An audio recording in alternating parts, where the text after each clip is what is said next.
En el principio estaba la soledad.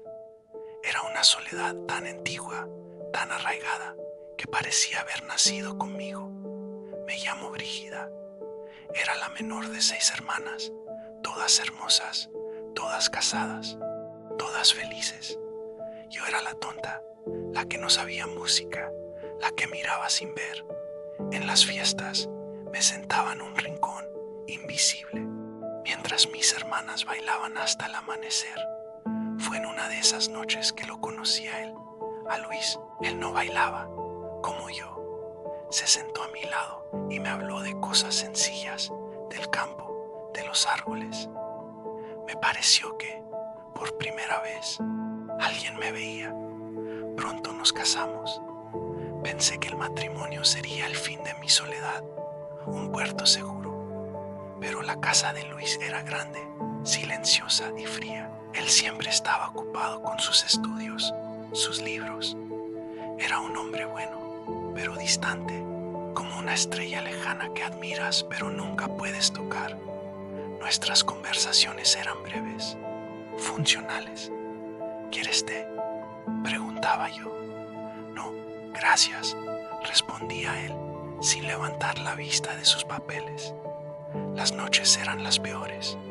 En la oscuridad sentía el abismo que nos separaba, un vacío tan inmenso como el océano. Me sentía más sola que nunca, atrapada en una vida que no sentía como mía, un matrimonio estéril, sin risas, sin hijos, sin vida. Pero entonces descubrí el gomero. Desde la ventana de mi cuarto de vestir podía verlo.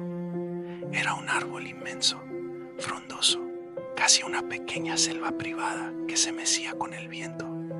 Se convirtió en mi refugio, mi confidente. Cada mañana me sentaba junto a la ventana y lo observaba. Sus hojas, anchas y lustrosas, filtraban la luz del sol, creando un juego de sombras danzantes en mi habitación. El sonido del viento entre sus ramas era como una melodía suave, una nana que calmaba mi espíritu inquieto. El gomero me regalaba un mundo propio, un universo verde y susurrante donde podía ser yo misma. A su sombra comencé a recordar. Recordaba mi infancia, los veranos en el campo, el olor a tierra mojada. Recordaba a Mozart. Mi padre me obligaba a tomar lecciones de piano, pero yo era torpe. Mis dedos no obedecían. Mi profesor se desesperaba. Pero una tarde, mientras yo luchaba con una sonata, el gomero pareció escuchar. Sus hojas se agitaron con un ritmo particular y de pronto mis manos volaron sobre las teclas. La música fluyó, perfecta, mágica.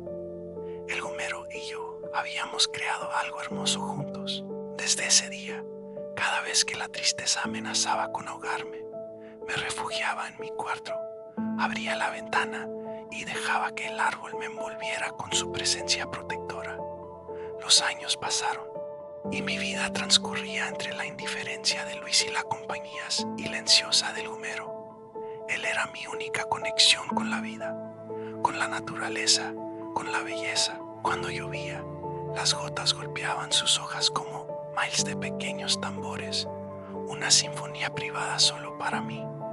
Yo cerraba los ojos y me imaginaba en medio de una selva tropical, lejos de la casa silenciosa y del hombre que dormía a mi lado sin verme.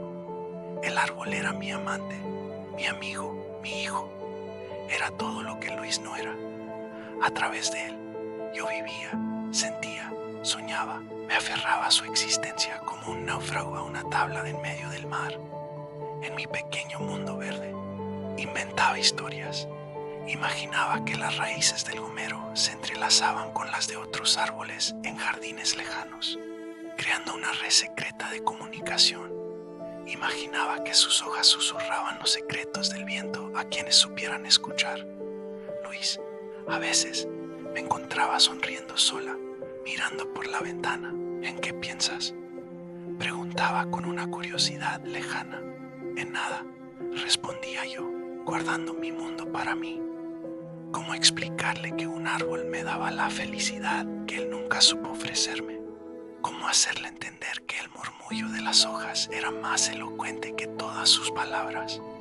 Una noche, en una cena, escuché a Luis hablar de mí. Decía que yo era simple, que me contentaba con poco, que mi felicidad era fácil, como la de un niño. Sentí una punzada de rabia. Él no sabía nada, no entendía la complejidad de mi mundo interior, la profundidad de mi conexión con el gomero. Mi felicidad no era simple, era secreta. Era un tesoro que yo había cultivado en la soledad, un jardín escondido tras los muros de su indiferencia. Esa noche, al volver a casa, abracé la idea de mi refugio con más fuerza que nunca. El gomero era mi verdad, mi realidad, la única que importaba. Pero toda ilusión tiene un final. Una tarde, regresaba a casa después de hacer unas compras. Desde la calle, sentí que algo estaba mal. Un silencio antinatural pesaba en el aire. Al entrar, vi a los hombres en el jardín. Vi las hachas. Y entonces lo vi a él, mi gomero, o lo que quedaba de él. Un tocón mutilado, rodeado de ramas y hojas esparcidas por el suelo como los restos de un naufragio. Corrí hacia mi cuarto, pero ya no había filtro verde, ni sombras danzantes. La luz cruda, implacable, inundaba la habitación, revelando cada grieta, cada mancha de humedad, el polvo acumulado en los muebles, el desorden, mi desorden. Luis estaba allí, de pie junto a la ventana. Era necesario, dijo, sin mirarme. Sus raíces estaban levantando las baldosas. Daba demasiada humedad. Sus palabras eran prácticas, lógicas, vacías. No entendía que no habían talado un árbol. Habían demolido mi mundo. Habían asesinado mi única fuente de consuelo.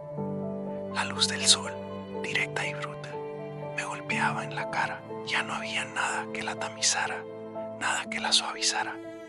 De repente, vi a Luis como nunca antes. Vi su frente estrecha, sus gestos mezquinos, su vejez prematura.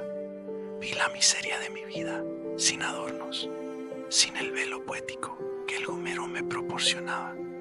La rabia, una rabia fría y clara, me invadió.